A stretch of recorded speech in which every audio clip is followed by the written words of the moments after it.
7টি গোপন কথা আপনার স্ত্রীর সাথে কখনোই বলবেন না। বেশিরভাগ পুরুষেরই নারীদেরকে বুঝে ওঠা প্রায়শই খুব কষ্টকর হয়ে যায়। এমনকি সেই নারীকেও যার সাথে সে বহু বছর বিবাহিত জীবন পার করেছে।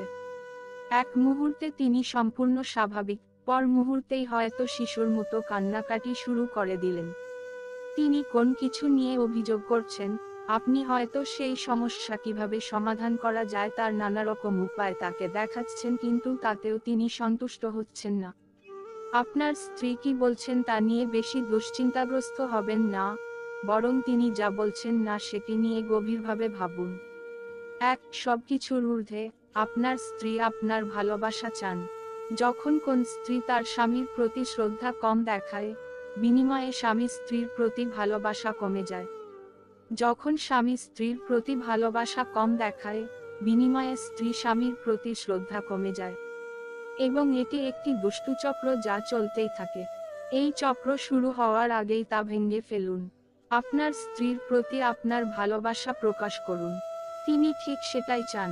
তার ভুল ত্রুটি, দোষ থাকা সত্ত্বেও তাকে ভালবাসুন। ইনশাআল্লাহ, তিনিও আপনাকে আপনার ভুল ত্রুটি ও দোষ থাকা সত্ত্বেও শ্রদ্ধা করবেন। 2. আপনার স্ত্রী একঘেয়েমিতে ক্লান্ত, প্রতিটি দিন একই রকম। সপ্তাহ আসে, সপ্তাহ যায়। এই একঘেয়েমিতে তিনি ভীষণ ক্লান্ত। তাকে সন্তান প্রতিপালন করতে হয়, সংসার সামলাতে হয়, তারপর আবার আপনার প্রয়োজন মেটাতে হয়, আপনার মন রক্ষা করতে হয়। প্রতিদিন এমনটি করতে হবে ভাবতেই তো কোথাও পালিয়ে গিয়ে লুকিয়ে থাকতে ইচ্ছা করবে পুরুষদের। ভেবে দেখুন যে কোন সাধারণ মুসলিমা স্ত্রীর কেমন অনুভূতি হয়। আর কর্মরত নারীদের কথা ভুলে গেলে হবে না। অনেক নারীকে সারাদিন চাকরি করে এসেও সংসার সামলাতে হয়।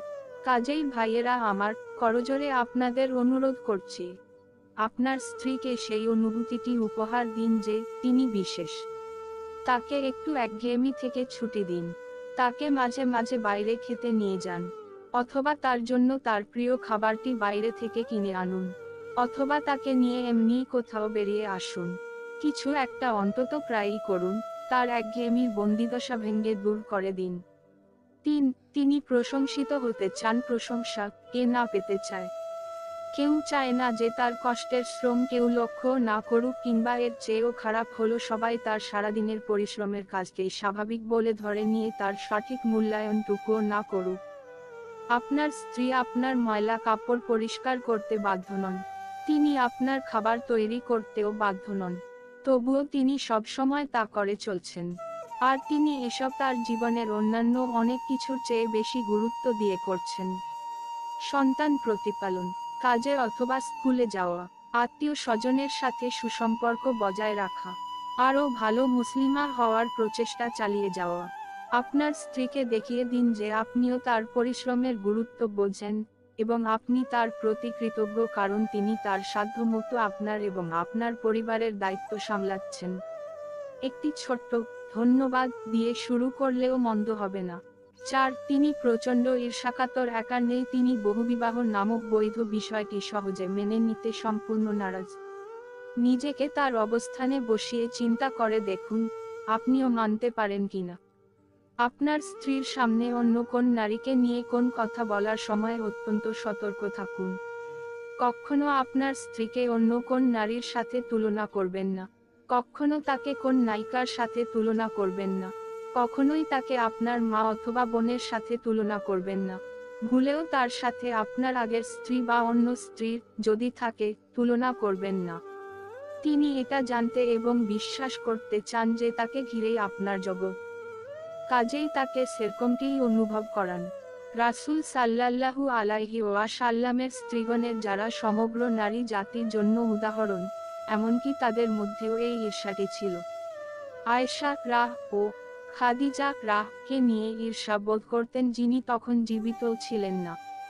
আপনার স্ত্রীর মধ্যেও এই ধরনের ঈর্ষার অস্তিত্ব জেনে রাখুন এবং তার মর্যাদা দিন। 5. একজন ভালো মুসলিমা হওয়ার জন্য তিনি আপনার সহযোগিতা চান। পুরুষের তার পরিবারের নেতৃত্ব দেওয়ার প্রয়োজনীয়তা অনস্বীকার্য। আর সেটাই আজকাল অনেক মুসলিম পুরুষের ক্ষেত্রে সমস্যা হয়ে দাঁড়িয়েছে।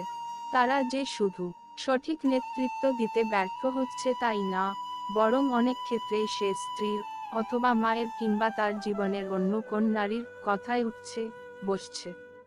আপনার স্ত্রী চান আপনি তাকে নেতৃত্ব দিন, কারণ নেতৃত্বের সাথে জড়িয়ে আছে দায়িত্বশীলতার বিষয়টি।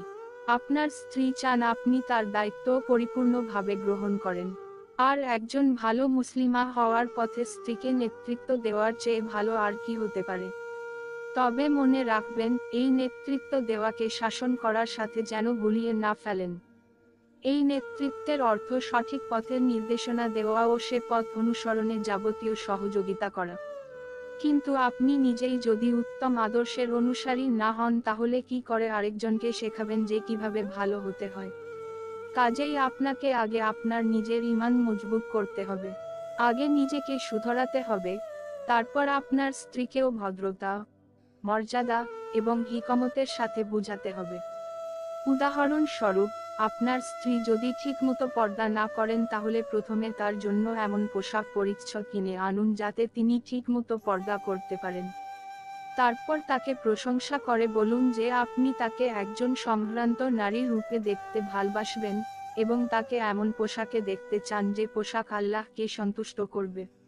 তিনি যদি নিয়মিত সালাত আদায় না করেন, সংসারের কাজের অজুহাত দেখান, আপনি তার কাজে সাহায্য করে তার জন্য 15-20 মিনিট সময় বের করে দিয়ে আগে সালাত আদায় করে নিতে বলুন। আপনি সবচেয়ে ভালো বুঝবেন কিভাবে বললে তিনি সবচেয়ে বেশি খুশি মনে আপনার কথা শুনবেন। 6. তিনি ক্রমাগত অভিযোগ করতে ভালোবাসেন না, কিন্তু মাঝে মাঝে আপনি তাকে বাধ্য করেন। সবাই এটা মনে করেন যে নারীরা তাদের স্বামীদের সাথে খুঁতখুঁত করতে পছন্দ করেন, কিন্তু সেটা পুরোপুরি সত্য নয়। হ্যাঁ, কিছু মানুষ, নারী এবং পুরুষ, এমন আছেন যাদেরকে কিছুতেই সন্তুষ্ট করা যায় না। আপনি যাই করুন না কেন, তারা সেটাতে দোষ ধরবেনই। আব্বাস রাহ থেকে বর্ণিত একটি হাদিসে এসেছে, রাসূল সাল্লাল্লাহু আলাইহি ওয়াসাল্লাম ইরশাদ করেন, আমাকে জাহান্নাম দেখান হয়, আমি দেখি তার অধিবাসীদের অধিকাংশই স্ত্রীলোক, কারণ তারা কুফরি করে। জিজ্ঞাসা করা হলো, তারা কি আল্লাহর সাথে কুফরি করে? তিনি বললেন, তারা স্বামীর অবাধ্য হয় এবং ইহসান অস্বীকার করে। তুমি যদি দীর্ঘকাল তাদের কারো প্রতি ইহসান করতে থাক, এরপর সে তোমার সামান্য অবহেলা দেখলেই বলে, আমি কখনো তোমার কাছ থেকে ভালো ব্যবহার পাইনি। সহিহ বুখারী 28 ইফা। কাজেই বোনদেরকে এ বিষয়ে সতর্ক থাকা উচিত যে তাদের স্বামীরা তাদের জন্য যা করেন, তা যেন তারা তুচ্ছজ্ঞান করে অকৃতজ্ঞতা না করেন। কিন্তু ভাইয়েরা প্রায়শই তাদের স্ত্রীর জন্য জিহ্বা সংযত রাখা কঠিন করে দেন। লক্ষ্য করে দেখুন, আপনি হয়তো প্রশংসার বদলে সবসময় স্ত্রীর দোষ ধরছেন, আর তিনিও পাল্টা জবাব দেওয়ার জন্য আপনার খুঁত খুঁজে বের করছেন। কিংবা হয়তো আপনি প্রয়োজন অনুযায়ী যথেষ্ট কাজ করছেন না, হতে পারে তা সাংসারিক টুকটাক সহযোগিতা, যা পুষিয়ে নিতে তাকে বাড়তি খাটুনি করতে হচ্ছে। অথবা হয়তো আপনি মানুষ হিসেবে খুব বেশি আদর্শ নন। সবশেষে আবারও বলছি, আগে নিজের ভেতর উন্নয়ন ঘটান, আপনার স্ত্রীর খুঁতখুঁত এবং অভিযোগ করার সুযোগই কমে যাবে। 7.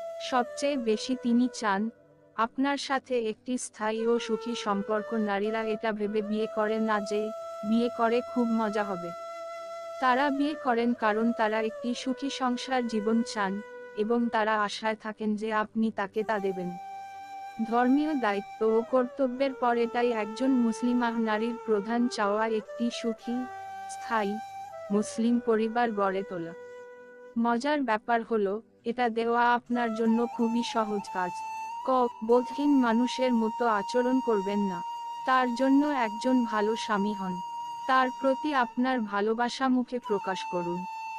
কখনো তাকে তালাক বা আরেকটি বিয়ের ভয় দেখাবেন না।